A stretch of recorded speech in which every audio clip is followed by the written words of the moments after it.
Menurut Yesus, dia itu Mesias hamba Tuhan, bukan Mesias anak Daud. Artinya dia itu penyelamat yang banyak menderita, bukan penyelamat yang jaya dan dikagumi seperti Raja Daud. Karena itu, Yesus mulai menyatakan kepada murid-muridnya bahwa ia harus pergi ke Yerusalem dan menanggung banyak penderitaan dari pihak tua-tua.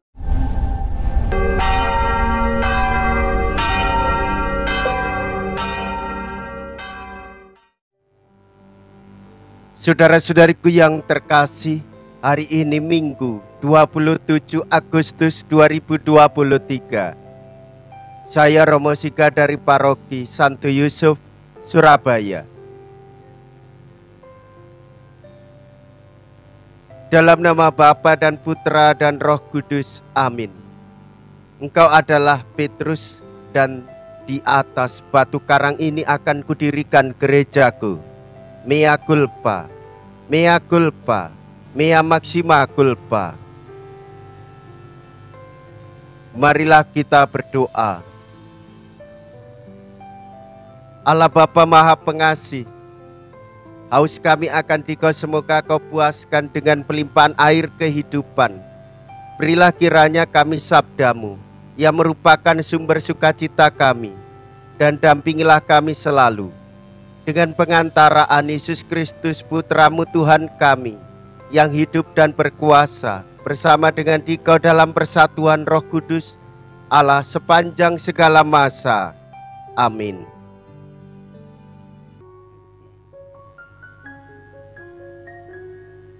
Tuhan bersamamu dan bersama rohmu.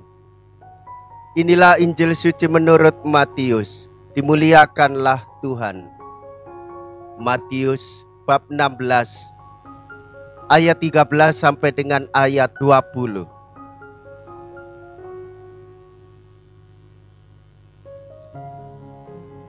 Sekali peristiwa Yesus tiba di daerah Kaisaria Filipi. Ia bertanya kepada murid-muridnya, kata orang, "Siapakah anak manusia itu?" Jawab mereka, "Ada yang mengatakan Yohanes Pembaptis, ada juga yang mengatakan Elia, dan ada pula yang mengatakan Yeremia atau salah seorang dari para nabi." Lalu Yesus bertanya kepada mereka, "Tetapi apa katamu? Siapakah aku ini?" Maka jawab Simon Petrus, "Engkaulah Mesias, anak Allah yang hidup." Kata Yesus kepadanya, "Berbahagialah engkau, Simon anak Yunus, sebab bukan manusia yang menyatakan itu kepadamu, melainkan Bapa-Ku di surga. Dan aku pun berkata kepadamu, engkaulah Petrus, dan di atas batu karang ini akan kudirikan gerejaku, dan alam maut takkan menguasainya. Kepadamu akan kuberikan kunci kerajaan surga. Apa saja yang kau ikat di dunia ini akan terikat di surga, dan apa saja yang kau lepaskan di dunia ini akan terlepas di surga." Lalu Yesus melarang murid-muridnya memberitahukan kepada siapapun bahwa dialah Mesias. Demikianlah sabda Tuhan. Terpujilah Kristus.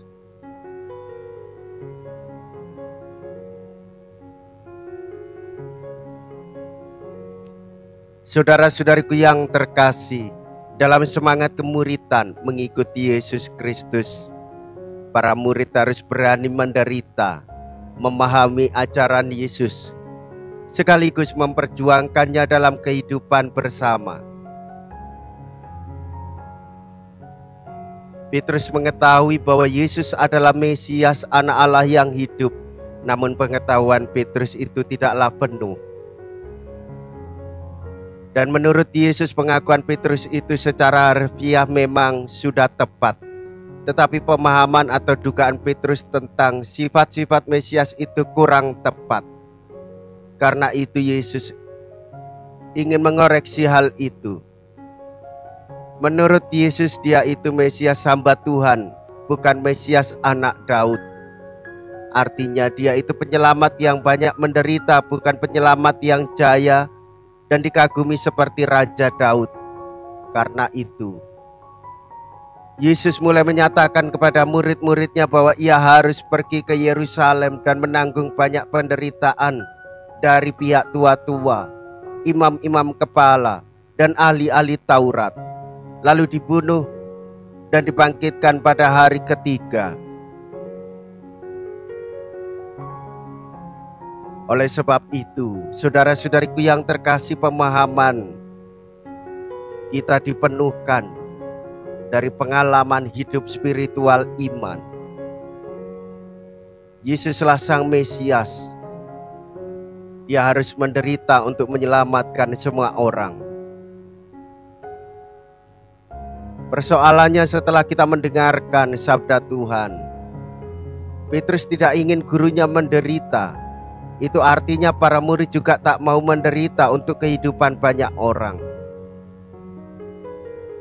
Petrus tak ingin Yesus menderita. Petrus ingin ia menjadi Mesias, Raja yang membebaskan bangsa Israel.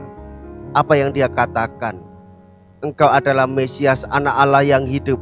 Adalah gambaran anak Allah yang mulia dan tak menderita. Tampak jelas perjuangan Petrus dalam mengenal, memahami, dan setia dalam kemuritan Yesus.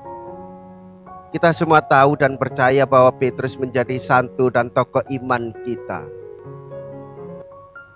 Namun pemahaman belum penuh, belum totalitas. Barulah dalam perjalanan hidup ia menjadi tahu bahwa Yesus Sang Mesias, dialah tokoh yang memberikan keselamatan bagi semua orang. Hendaklah kita pun memiliki pandangan yang sama,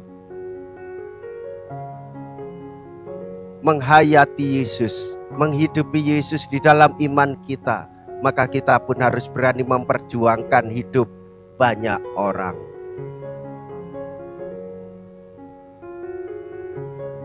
Marilah kita berdoa.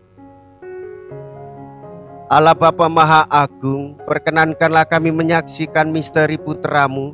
Semoga kami dapat menanggapi sabdanya serta mengakui bahwa Engkaulah yang bersabda kepada kami dalam diri Yesus, Sang Mesias, yang hidup dan berkuasa kini dan sepanjang segala masa. Amin. Tuhan beserta kita sekarang dan selama-lamanya. Semoga Allah yang Maha Kuasa memberkati saudara sekalian, Bapa dan Putra dan Roh Kudus. Amin. Saudara-saudariku yang terkasih, pergilah, ibadah sabda sudah selesai. Syukur kepada Allah.